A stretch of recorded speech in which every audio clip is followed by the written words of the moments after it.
আসন্ন এশিয়া কাপে ভারত পাকিস্তান কি আদৌ পরস্পরের মুখোমুখি হবে? এটাই এখন সবচেয়ে বড় প্রশ্নচিহ্নের জায়গা। যেখানে দেখা যাচ্ছে গ্রুপ পর্বে 14ই সেপ্টেম্বর ভারত আর পাকিস্তান পরস্পরের মুখোমুখি হবে। দুই দল সুপার ফোরে কোয়ালিফাই করলে তার ঠিক পরের সপ্তাহে 21শে সেপ্টেম্বর আবারও দুই টিমের মধ্যে ম্যাচ হওয়ার কথা রয়েছে।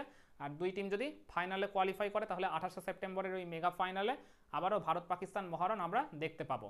মানে মোট তিনবার আসন্ন এশিয়া কাপে ভারত পাকিস্তানের মুখোমুখি হওয়ার চান্স রয়েছে। কিন্তু সবচেয়ে বড় যে আশঙ্কার জায়গা সেটা হচ্ছে কিছুদিন আগেই ওয়ার্ল্ড চ্যাম্পিয়নশিপ অফ লেজেন্ডসে ভারতের টিম কিন্তু পাকিস্তান টিমের এগেনস্টে খেলতে অস্বীকার করেছিল, মূলত ওই পেহেলগাম অ্যাটাকের প্রতিবাদে। সেই কারণে দুবার ভারত পাকিস্তান মুখোমুখি হলো, একটা সিঙ্গেল ম্যাচও খেলা হয়নি, পাকিস্তান ওয়াক ওভার পেয়ে তারা ফাইনালে কোয়ালিফাই করে গেছিল।